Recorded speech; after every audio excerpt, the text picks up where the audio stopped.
காங்கிரஸ் கர்நாடகாவில் வெற்றி பெற்றால் அது தமிழகத்தில் தாக்கம் ஏற்படாது, வெற்றி ஏற்படும் சொன்னா அந்த 40 சீட்ல ஜெயிச்சிருவாங்களா அவங்க காங்கிரஸ்காரங்க? திமுகவோட கையேந்தி தான் நிக்கணும். திமுக பணம் கொடுங்க அப்படின்ட்டு. இனி அந்த மறைவு என்பது, கள்ளச்சாராய சாவு என்பது அதிகமானால் கண்டிப்பாக மத்திய அரசாங்கத்திலிருந்து ஒரு தூதுக்குழு வந்தாலும் வரக்கூடும் என்று தான் சொல்லுகிறார்கள் வட இந்தியா. திராவிட முன்னேற்ற கழகத்திற்கு அந்த விழுப்புரம் போன்ற ஒரு 5-6 பாராளுமன்ற தொகுதிகள், 5-6 20-30 அசம்பிளி தொகுதிகளில் அதனுடைய தாக்கம் இருக்கும். திமுகவினுடைய வீழ்ச்சி ஆரம்பம் என்று தான் வட இந்தியாவில் பாஜகவினரும் காங்கிரசும் கம்யூனிஸ்ட் கட்சியும் விமர்சனம் செய்கிறார்கள். அவர்கள் திராவிட முன்னேற்ற கழகம் ஒப்புக்கொள்ளவே இல்லை அந்த ஜல்லிக்கட்டுக்கு. ஒன்று. இரண்டாவது, செந்தில் பாலாஜியை பற்றி கேட்டீர்கள். கடைசியாக இந்த பேட்டியினுடைய முடிவுரைக்கு நான் வரும்பொழுது ஒரே ஒரு காரணத்தை சொல்லி என்னுடைய கருத்தை முடித்துக் கொள்கிறேன் வாம்சி. செந்தில் பாலாஜி இனி தமிழக அரசியலில் நீடிப்பது கடினம்.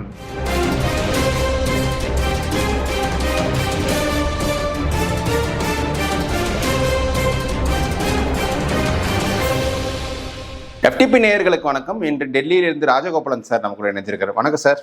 நமஸ்காரம். இந்த கர்நாடகா தேர்தலை ஒட்டி நிறைய பேர் இந்த கர்நாடகா தேர்தலில் பெரிய அளவுக்கு காங்கிரஸ் கை கொடுத்தது பிரியங்கா காந்தியை பிரச்சாரம். பிரியங்கா காந்தி இந்திரா காந்தியின் மறு உருவம் என்று சில பேர் சொல்லிக்கிறார்கள். நீங்க இந்திரா காந்தியை பார்த்திருப்பீங்க, நீங்க அவங்க இருந்த டைம்ல நீங்க ரிப்போர்ட்டிங் பண்ணிருப்பீங்க. அது எப்படி ஒப்பிடுறீங்க? பிரியங்கா காந்தியும் இந்திரா காந்தியும் ஒப்பீடு சரியா?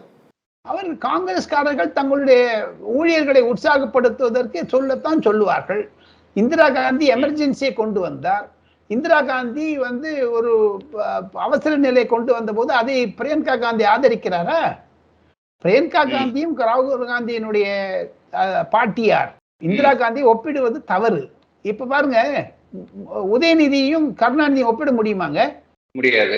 அதே மாதிரி இதுங்க எப்படி ஒப்பிட முடியும்? அந்தந்த ஜெனரேஷன், அந்த உருவ அமைப்பு எல்லாத்தையும் பண்றாங்க. உருவ அமைப்பு பாத்தீங்கன்னா கருணாநிதி மாதிரி இல்லவே இல்லை. ஸ்டாலின் கருணாநிதி மாதிரி இல்லவே இல்லை. கருணாநிதி என்னைக்குமே பேண்ட் போட்டுன்னு நான் பார்த்து கிடையாது. போலீஸ் விழாக்க தவிர என்னைக்குமே அவர் பேண்ட், எனக்கு நல்லா தெரியும். ஐயா அவர்கள் டெல்லிக்கு வந்தாருன்னா எங்கிட்டே சொல்லுவாரு, லுங்கி கட்டின்னு இருப்பாரு தவிர பேண்ட் போட்டதே கிடையாது, பைஜாமா போட்டது கிடையாது. இவர் பேண்ட் போட்டு தானே சுத்துறாரு MK ஸ்டாலின். எங்க திராவிட இயக்கம் என்று சொல்லிய பிறகு வேஷ்டி கட்டாமல் துணி, அதாவது வெள்ளை துணி இல்லாமல் கலர் சட்டையே போட்டுட்டு இருக்காரு நடிகர் உதயநிதி. அதுக்கு என்ன சொல்றீங்க? அவர் நடிகராக இருந்தபோது பற்பல நடிகர்களுக்கு அதாவது நடித்த பொழுது அசம்பிளியில கூட பார்க்கலாம், எல்லாரும் வேஷ்டி கட்டினார். இவர் ஒருத்தர் தான் பேண்ட் போட்டுன்னு வருவார். MK ஸ்டாலின் கூட வேஷ்டி கட்டின்னு வருவார். ஸோ ஆக மொத்தம் என்னை பொறுத்த மட்டும் கம்பேர் பண்ணுவது தவறு. சோனியா காந்திக்கு ஒரு அமைப்பு வேறு, இந்திரா காந்திக்கு அமைப்பு வேறு, மேனகா காந்திக்கு அமைப்பு வேறு, வருண் காந்திக்கு அமைப்பு வேறு, ராகுல் காந்திக்கு அமைப்பு வேறு. 5 விரலும் ஒன்றாக இல்லை. ஒன்று உள்ளாக, ஒன்று பெருசாக, ஒன்று நடுவாக இருக்கிறது. ஸோ என்னை பொறுத்த மட்டில் தாங்கள் கேட்ட கேள்விக்கு இந்திரா காந்தியை பிரியங்கா காந்தியுடன் ஒப்பிட முடியாது. Okay sir. இப்போ இந்த கர்நாடக தேர்தல் முடிவுகள் தமிழகத்தில் எந்த ஒரு தாக்கத்தை ஏற்படுத்தும்? தமிழக அரசியல் என்ன தாக்கத்தை ஏற்படுத்தும்? இதுக்கப்புறம் நிறைய பேர் சொல்றாங்க பாஜகவுக்கு தமிழ்நாட்டிலே ஒரு பின்னடைவு வரும், இவங்க அண்ணாமலை அதிமுகவோட பாஜக கொஞ்சம் அட்ஜஸ்ட் பண்ணிட்டு போகணும் இந்த முடிவுகளால் அப்படின்றாங்க. அதை நீங்க எப்படி பாக்குறீங்க? FTP நேயர்களுக்கு இப்பொழுது வாம்சிக்கு நான் கேள்வி கேட்பறேன். என்னதான் வாம்சி கேள்வி கேட்டான்னு தவிர ஒரு ருசிகரமான பரபரப்பான சூழ்நிலையில் இந்த விவாதம் நடந்து கொண்டிருக்கும் போது நான் வாம்சியை 2 கேள்வி கேட்கிறேன், அவர் பதில் சொல்ல வேண்டும். அந்த வாம்சி என்னன்னு கேட்டீங்கன்னா, 40 தொகுதிகள் இருக்கா பாண்டிச்சேரி தமிழ்நாடு பொறுத்து லோக்சபா? சரி, கர்நாடகாவில் பாஜக தோல்வி அடைந்து விட்டது, காங்கிரஸ் ஜெயித்து விட்டது. அந்த ஜெயிப்பதனுடைய தாக்கத்தில், அந்த அழுத்தத்தில் MK ஸ்டாலின் அந்த 40 லோக்சபா சீட்ல 20 சீட் தந்துருவாரா காங்கிரஸுக்கு? மாட்டாரு. அதான், அவ்வளவுதான். எவ்வளவு தருவார்? மேக்சிமம் எவ்வளவு தருவார்? மினிமம் எவ்வளவு தருவார்? சொல்லுங்க பாப்போம். மேக்ஸிமம் கொடுத்த சீட்டு திரும்ப, இன்னைக்கு இருக்க சூழ்நிலை கொடுத்த சீட்டு திரும்ப கொடுத்தாலே பெரிய விஷயம். சரி, குறைச்சு எவ்வளவு குறையும்? குறைஞ்சா கூட 5-6 குறைக்கலாம். 5-6 குறைக்கும். இப்போ 9 பேர் 8 பேர் இருக்காங்க இல்லைங்களா?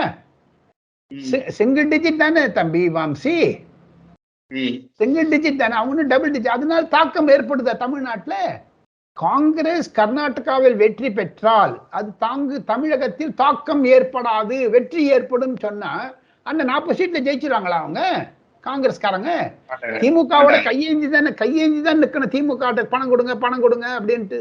எப்படி ஈரோட்டில் சரணாகதி அடைந்தாரோ இவிஎஸ் இளங்கோவன் 35,000 ரூபாய் ஒரு ஓட்டுக்கு கொடுத்தாங்களோ அதே மாதிரி தானே இப்போ அகில இந்திய அளவில் நடந்ததுன்னா எப்படி இருக்கும்? கர்நாடகாவில் வெற்றி பெற்றால் அது தமிழகத்தில் ஒரு விதமான தாக்கத்தையோ அழுத்தத்தையோ ஏற்படாது. கர்நாடக அரசியல் வேறு, தமிழக அரசியல் வேறு. இல்ல நான் எப்படி கேக்குறேன்னா, நான் சொல்றேன் அதே மாதிரி அண்ணாமலைக்கு ஒரு பின்னடைவு கிடையாது. எப்படி நீங்க காங்கிரஸுக்கு பின்னடைவு இல்லைன்னு சொல்றீங்களோ அதே மாதிரி தானே அண்ணாமலைக்கு பின்னடைவு இருக்காது. எங்க அண்ணாமலை வந்து அப்போசிஷன் லீடர் தமிழ்நாட்டுல. இப்போ என்னை பொறுத்து மட்டும் அவர் வந்து 25 சீட் ஜெயிப்போம் என்று சொன்னார். அவர் ஊழியர்களை உற்சாகப்படுத்த வேண்டியது. ஏன் டி.கே. சிவகுமார் சொல்லியா நான் 21 சீட் வாங்கி தரேன் 28ல கர்நாடகாலன்னுட்டு? அதே மாதிரி தானுங்க வாம்சி. ஆக மொத்தம் என்னை பொறுத்து மட்டும் கர்நாடகா தேர்தல் என்பது அண்டை மாநிலமான ஆந்திராவையோ பாண்டிச்சேரியோ தமிழகத்தையோ கேரளாவையோ பாதிக்காது. இல்ல இதுல வந்து என்னன்னா, அண்ணாமலையே கர்நாடக தேர்தல் களத்தில் இறங்கி பிரச்சாரம் பண்ணாரு. இப்போ அந்த தோல்வியால் அண்ணாமலைக்கு பெருசா ஆளுமை திறன் இல்லை. தமிழ்நாட்டில அண்ணாமலையோட பிரச்சாரம் பெரிய இழப்பா பலிக்காது. பாஜக வந்து இப்போ கர்நாடகா சீட் வராது, தமிழ்நாட்டுல சீட் வரணும், அதிமுக கூட கொஞ்சம் பணிஞ்சு போகணும் அப்படின்ற மாதிரி சொல்றாங்க. ஒன்னே ஒண்ணு அதெல்லாம் நிச்சயம் பணிஞ்சு போறதோ இல்லையோ. இப்ப டி.கே. சிவகுமார் பணிஞ்சு போலியா சித்தராமையா கிட்டக்க? அதே மாதிரி அண்ணாமலை பணிஞ்சு போறாரோ தலை துமிந்துன்னு போறாரோ அதெல்லாம் டிசம்பர் மாதம் ஜனவரி மாதத்தில் தான் தேர்தலுக்கு இருக்கக்கூடிய வாக்குறுதிகள், தேர்தலுக்கு இருக்கக்கூடிய பதிவுகள், தேர்தலில் இருக்கக்கூடிய சீட் அட்ஜஸ்ட்மெண்ட்ஸ் அதெல்லாம் டிசம்பர் மாதம் ஜனவரி மாதத்தில் தான் சூடு பிடிக்கும். நாம் இப்பொழுது மே மாதத்தில் தான் இருக்கிறோம். May, June, July, August, September, October, November, December, இன்னும் 8 மாசம் இருக்கு தம்பி. ஸோ என்னை பொறுத்து மட்டும் அண்ணாமலைக்கு வெற்றி தோல்வி என்பதை விட அண்ணாமலை சிறப்பாக செயல்பட்டார். அவருக்கு எங்கெங்க செயல்பட முடியுமோ அங்கெல்லாம் செயல்பட்டாரு. முடிஞ்சு போச்சு. அப்படி பார்க்க போனீங்கன்னா தமிழ்நாட்டிலேருந்து எத்தனை காங்கிரஸ்காரங்க போனாங்க பெங்களூர்ல சீட் பண்றதுக்கு? ஏன் எல்லா பெங்களூர் சீட் எடுக்கல அப்படின்னா தமிழ்நாட்டிலேருந்து போன காங்கிரஸ்காரர்கள் எல்லாம் சரியா வேலை செய்யலன்னு அர்த்தமா? சரிங்க, ஒவ்வொரு இடத்துலயும் ஒவ்வொரு மாதிரி இருக்கும் தம்பி. எல்லாத்தையுமே ஒரே முட்டை யூனிவர்சலா சொல்ல முடியாது. உங்களை சரிசமமாக அனைத்துக்கும் இதுதான் பண்ண முடியும் சொல்ல முடியாது. அரசியல் என்பது வேறு. ஒரு அகப்பையில் வரக்கூடிய ஒரு சோறுக்கு பதம் என்று சொன்னாலும் அது அரசியலில் பொருந்தாது. சார், இப்போ தமிழ்நாட்டு அரசியலுக்குள்ள வரோம் சார். இப்போ தமிழ்நாட்டில் பெரிய பரபரப்பாக போயிட்டு கடந்த ஒரு 2-3 நாட்களாக அந்த விழுப்புரத்தில் நடந்த கள்ளச்சாராயம் சாவுகள் தான். இது டெல்லியில் இருக்கும் ஊடகங்கள் பெரிய அளவுக்கு இப்போ கவர் பண்ணல, பட் அங்கங்கே செய்திகள். இப்போ மத்திய அரசு இந்த சம்பவங்களை நோட் பண்ணியிருக்காங்களா? அடுத்த கட்ட அவங்க எது மத்திய அரசு நடவடிக்கை எது நடக்குமா? அதில் தமிழக விழுப்புரத்தில் கள்ளச்சாராய சாவு என்பது மத்திய உள்துறை அமைச்சர் அமித்ஷா அவர்களுக்கு அந்த அறிக்கை வந்துவிட்டது. தமிழக director general of police Sylendra Babu மத்திய உள்துறை அமைச்சருக்கு எழுதியிருக்கக்கூடிய கடிதத்தில் இது வந்திருக்கிறது.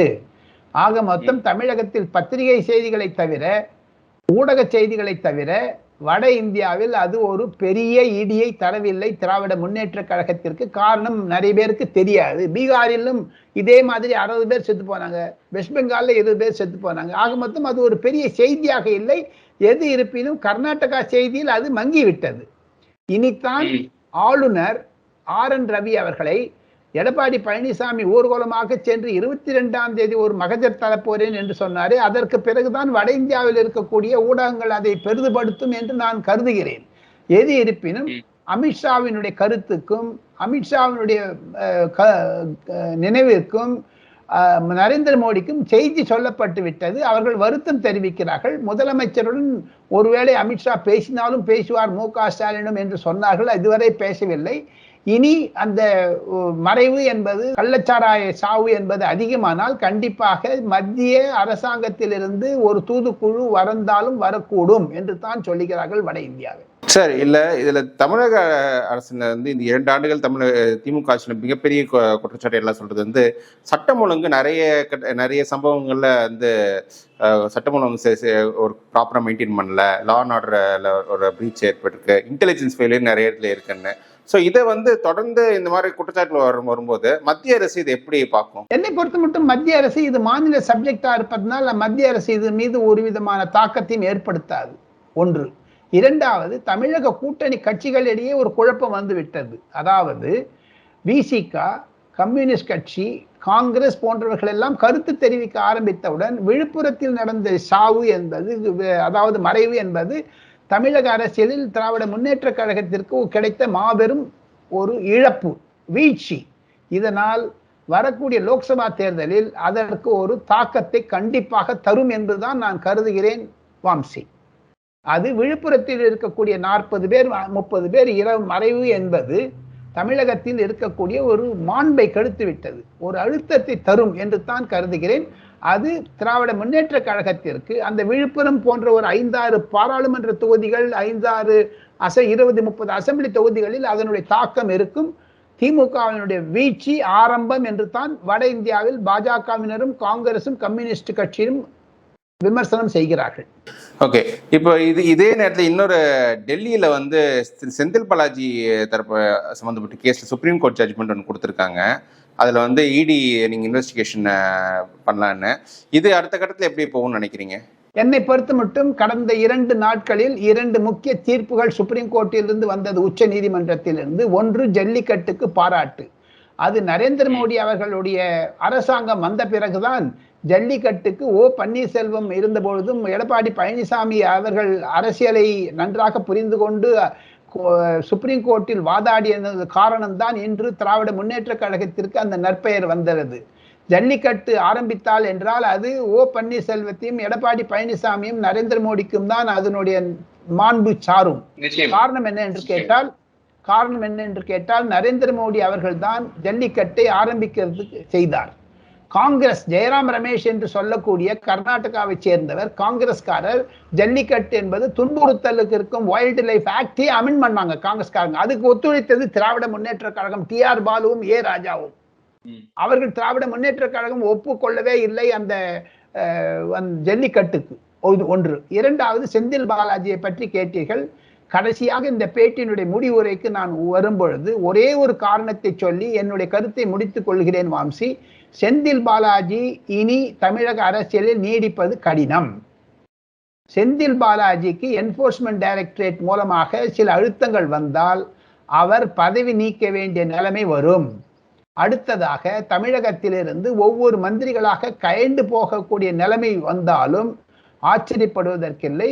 செந்தில் பாலாஜி சுப்ரீம் கோர்ட் வழக்கிற்கு பிறகு அவர் மெதுவாக கட்சிக்கு வந்துவிட வேண்டுமே தவிர ஆட்சியில் அவர் இன்னும் ஓரிரு மாதங்களுக்கு கழித்து நீடிப்பது என்பது மிக கடினம். 2 மாதம் தந்திருக்காங்க சுப்ரீம் கோர்ட் டைம். அந்த 2 மாதத்திற்குள் இந்த விசாரணை முடிந்தாக வேண்டும். விசாரணை முடிந்த பிறகு அறிக்கை வந்ததனால் அவர் ஒருவேளை பதவி நீக்கம் செய்யப்பட்டாலும் ஆச்சரியப்படுவதற்கில்லை. எப்படி டெல்லியில் சாராய ஊழலில் 2 அமைச்சர்கள், மணிஷ் சிசோடியாவும் சரி, சத்யேந்திர ஜெயினும் அரவிந்த் கெஜ்ரிவாலுடைய சகாக்களாக இருப்பவர்கள் சிறைச்சாலை திகாரில் இருக்கிறாரோ அதே மாதிரியான ஒரு சூழ்நிலை செந்தில் பாலாஜிக்கு தமிழக அமைச்சருக்கு ஏற்பட்டாலும் ஆச்சரியப்படுவதற்கில்லை என்று தான் டெல்லியில் பரவலாக பலர் கருதுகிறார்கள். வழக்கறிஞர்களிலும் சரி, அரசியல்வாதிகளிடம் என்று சொல்லி நான் தாங்கள் ஒரே ஒரு கேள்வி கேட்டால் பதில் சொல்லுவேன். சார், இறுதியாக இப்போ டெல்லியில வந்து புதிய பாராளுமன்றத்தை கட்டிடம் வந்து திறக்க போறாங்க. அது அது அது இதற்கு முன்னால் இருந்த அரசியல் மையமாக இருந்த பழைய பாராளுமன்றத்தில் புது பாராளுமன்றத்தில் எல்லாம் அரசியல் நகர போகுது. ஸோ எப்படி பார்க்குறீங்க இந்த நிகழ்ச்சிகளில்? இதுக்கு அடுத்து நிறைய பாராளுமன்ற லோக்சபா தொகுதிகள் எண்ணிக்கையும் உயர்த்த போறாங்க அப்படின்ற பேச்சும் இருக்கு. FTP நேயர்களுக்கு ஒரு மாபெரும் கருத்தை சொல்ல விரும்புகிறேன். ஒரு பிரேக்கிங் நியூஸ். நாடாளுமன்ற கட்டிடம் 28ஆம் தேதி மே மாதம் திறக்க இருக்கிறது. இன்னும் கரெக்டா 10 நாள்ல. நம்ம 18ஆம் தேதி மே மாதம் இதை ஒளிப்பதிவு செய்கிறோம். அதற்கு நரேந்திர மோடி அவர்களுடைய மேற்பார்வையில் இந்த பாராளுமன்றம் கட்டப்பட்டது. 3 வருடங்களில் கட்டி முடித்தார்கள். கொரோனா இல்லை என்றால் அதை 2 வருடத்திலே முடித்துக் கொடுத்திருப்பார்கள். மே மாதத்தில் இது துவக்க இருப்பதனால் ஜூலை மாதத்தில் வரக்கூடிய மழைக்கால தொடர் கூட்டம் பாராளுமன்றம் புதிய கட்டிடத்தில் தான் நடக்கும். 1000 கோடி ரூபாய் செலவழித்து இதை கட்டிய சாதனை நரேந்திர மோடியை சாரும். எதற்கு சொல்லுகிறேன் என்றால் 28ஆம் தேதி என்பது NDA ஆரம்பித்து 25 வருடங்கள் ஆகிவிட்டது. நேஷனல் டெமோக்ராட்டிக் அலையன்ஸ் ஆரம்பித்து நரேந்திர மோடி 28ஆம் தேதி அன்று பதவியேற்று 9 ஆண்டுகள் முடிந்து 10வது ஆண்டில் கால் எடுத்து வைக்கிறார். அதையும் தவிர மிக முக்கியமாக மே 28 என்பது வீர் சார்வர்கர் RSS தலைவர் பிறந்த நாள். அது என்னை பொறுத்த மட்டில் இந்த 3 காரணங்களுக்காகத்தான் மே 28 வைத்திருக்கிறார். அதையும் தவிர நாடாளுமன்ற கூட்டம், மழைக்கால கூட்டத்தொடர் அதில் கூடும். தமிழகத்தில் இருந்து வரக்கூடிய 39 லோக்சபா எம்பிக்களுக்கும் 18 ராஜ்யசபா எம்பிக்களுக்கும் அதிர்ஷ்டசாலிகள் என்று தான் நான் கருதுவேன். காரணம், அவர்கள் பழைய நாடாளுமன்ற கட்டிடத்திலும் அமர்ந்தவர்கள், புதிய நாடாளுமன்ற கட்டிடத்திலும் அமர இருக்கிறார்கள். ஆக மொத்தம் அந்த ஒற்றுமை இந்த பேட்சுக்கு தான், 2019 தேர்ந்தெடுக்கப்பட்ட எம்பிக்களுக்குத்தான் அது சாதகமாக முடியும். காரணம் என்ன என்று கேட்டால், 2024 தேர்வு பெற்று வரக்கூடிய எம்பிக்கள் புது நாடாளுமன்ற கட்டிடத்தில் தான் உட்காருவார்கள். ஸோ ஆக மொத்தம் இது புது நிலையில் இருக்கிறது. அடுத்ததாக பாராளுமன்றத்தில் இருக்கக்கூடிய ஊழியர்கள், சிப்பந்திகள், காவலாளர்களுக்கு தனித்தனி உடை தர இருக்கிறார்கள். நேஷனல் ஃபேஷன் டெக்னாலஜி மூலமாக தனித்தனியாக ஒரு மணிப்பூர் கேப் கொடுக்க போறாங்க. அது தொப்பி, அது தொப்பியில் அழகாக ஒரு முள்ளு மாதிரி ஒன்று வரும். ஸோ ஆக மொத்தம் புது உடையை நேஷனல் ஃபேஷன் டெக்னாலஜியில் இருக்கக்கூடிய அமைப்புகள் தான் தயாரித்தது. வரக்கூடிய 28ஆம் தேதியிலிருந்து நன்றபடியாக பாராளுமன்றம் கட்டி முடிக்கப்பட்டது. அதையும் தவிர நரேந்திர மோடி கொடுத்த வாக்குறுதி 3 வாக்குறுதி தேர்தலில், அந்த 3 வாக்குறுதியும் அவர் திறம்பட செய்து விட்டார். ஒன்று, புது நாடாளுமன்றம் கட்டிட வேண்டியது. இரண்டாவது, சென்ட்ரல் விஸ்டா என்று சொல்லக்கூடிய ராஜ் பாட்டை, கர்த்தவிய பாட்டை என்று பெயர் மாற்றியது. அங்குதான் 2024 ஜனவரி 26ஆம் தேதி அன்று சுதந்திர தின விழா, குடியரசு தின விழா என்று ஒரு வரம்பரியாக இருக்கக்கூடும். அதாவது ரிப்பப்ளிக் டே பேரேடு, குடியரசு தின விழாவினுடைய ஒரு பாட்டை அது. அங்கு அனைத்துமே பெண்மணிகள் தான் வர இருக்கிறார்கள் என்று ஒரு நற்செய்தியை FTP நேயர்களுக்கு சொல்லிக்கொண்டு, என்னை பொறுத்த மட்டில் பாராளுமன்ற கட்டிடம் என்பது நுழைவாயில்களுக்கு ஒவ்வொரு பெயர் வைத்திருக்கிறார்கள்.